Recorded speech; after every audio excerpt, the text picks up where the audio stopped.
Yo creo que para hablar de escenografía uno tiene que principalmente empezar con un marco histórico fundamental, porque el escenógrafo parte de una cosa muy bella y con una máquina, como parte de esa necesidad con una máquina que era la Deux Machine, que era de todas maneras todo este tema de poleas que subían y bajaban para poder bajar los dioses.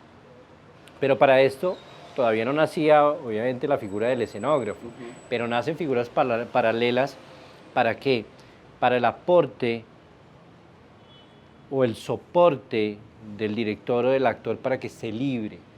El uso de un escenógrafo, de todo ese soporte técnico que hay detrás desde los griegos, tenía un solo objetivo: que la creación del escritor, del dramaturgo, fuera absoluta.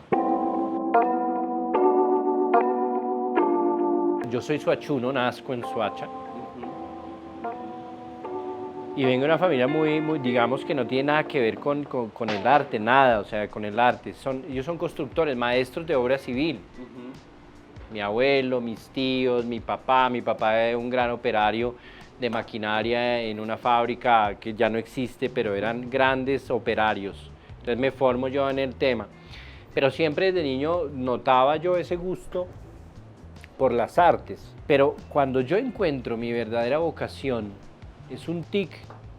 Cuando llego yo salgo digamos que ya me empiezo a inclinar por el cine. Paso yo posteriormente a estudiar entonces en la escuela y había un profesor de montaje cinematográfico que me muestra un documental sobre la escenotecnia en Italia. Entonces yo empiezo a mirarlo y ahí es donde empieza mi inclinación y me dicen váyase para Italia. Pero hay una cosa importante en la que yo siempre estuve atento, visto que yo vengo de Soacha. Me viajo 12.000 kilómetros a ver, insistiendo en el tema del conocimiento, porque aquí no existía la formación, y me doy cuenta no solamente de esa capacidad del desarrollo artístico, ¿sí?, sino que me doy cuenta también de una realidad fundamental, y es la industria, el soporte de la industria. Entonces mi trabajo, independientemente de un desarrollo artístico, es un trabajo industrial. Vayan y miren en Europa, está toda Europa, yo no sé cómo se dibuja Europa.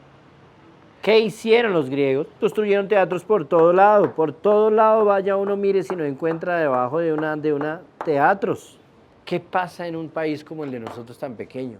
Yo me encuentro con ese problema, empiezo a construir todo eso y nace en Colombia un laboratorio especializado en todo este tema.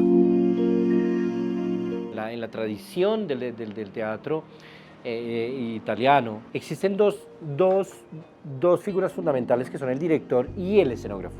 ¿Por qué no más? Que ya después se desprenden y se derivan, pero porque tienen que haber dos cabezas. Por un lado, el director, que es el que hace que el escenógrafo tenga que dirigirle todo el tema, o sea, a mí. Entonces él busca una sola cabeza, porque es primero toca empezar a determinar cuáles son los roles para no hablar tanto, porque si no, la esencia de la creación se dispersa porque somos diferentes. Entonces, crear un diálogo entre artistas es complicado. Esta palabra es la que une todo eso. La restitución parte del desarrollo artístico a priori, sí, entre el director y el escenógrafo. Por eso estamos hablando del teatro clásico, de tradición. Después el escenógrafo va a coger el vestuario, el diseñador de vestuario, la iluminación, todo ese tema, y les va a pedir lo mismo. Entonces ya hay una correlación.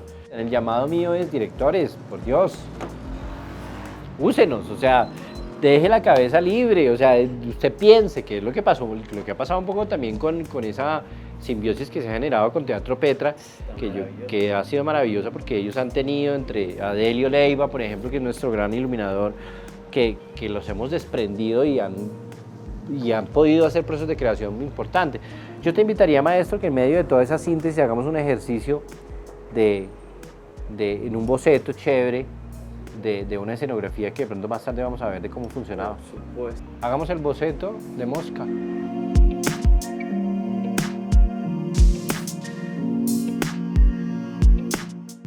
¿Qué es lo que hay, maestro? ¿Qué había?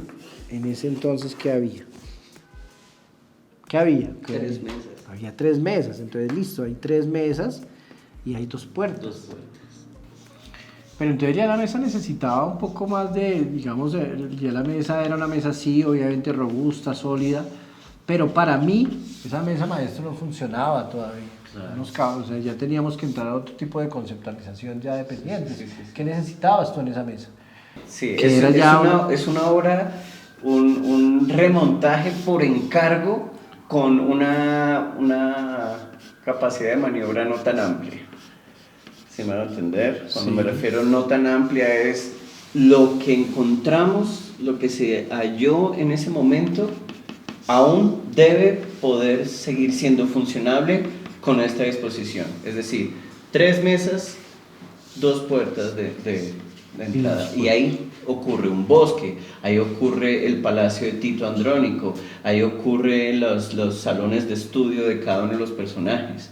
Entonces, si uno logra como director capturar la esencia de lo que fue ese montaje original o en su primera versión, debe seguir operando. Vamos a hacer el boceto, maestro, de cómo fue esa escena y lo vamos a hacer de pronto así.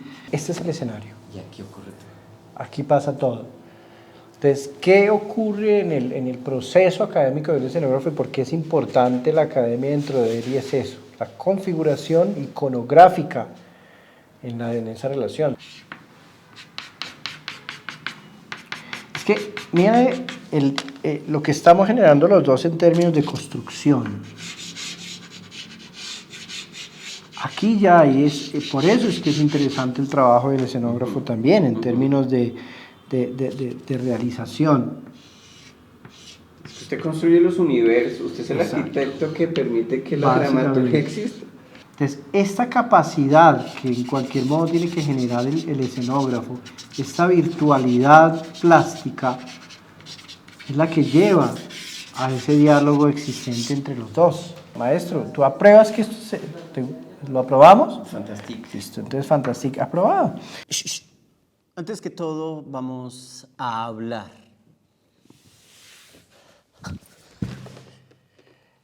Hasta ahora usted ha hecho pública su imagen visible y ha mantenido oculta la invisible pero real. Y me temo que cuando esa invisibilidad suya tome cuerpo, serán inevitables su condenación y por lo tanto los merecidos castigos. Y no estoy hablando de los tormentos infernales que son. Gracias a los artistas de la escenografía, yo puedo estar elevado, puedo estar cayendo, puedo estar oculto, puedo estar jugando a una convención de que gracias al teatro aquí nadie me está viendo. También gracias al maestro Adelio Leiva, que hace que este objeto artístico, parte de la narración, adquiera un significado. Bien, para eso estamos aquí. Mi hermano y yo haremos de usted una santa. A partir de ese complejo arquitectónico que viene de la ópera, inclusive de la misma Grecia, de toda esa historia que hablábamos esta mañana, y llegar a ese minimalismo monumental, es algo que tiene que tener la academia de la plástica, de las artes escénicas, con la academia del arte dramático, con la escritura, con la dirección. Acá lo que se logra, y eso es una síntesis extraordinaria, es poder conjugar la plasticidad, la misma artesanía, la carpintería de madera, la escenotecnia, y pues de pasar en el mismo espacio de una construcción macro labio de liebre, a una mini monumental que es Mosca, fue un ejercicio creo que absolutamente sádico en todo el término de la palabra. Entonces, maestro. ¡Qué putería! Encantado.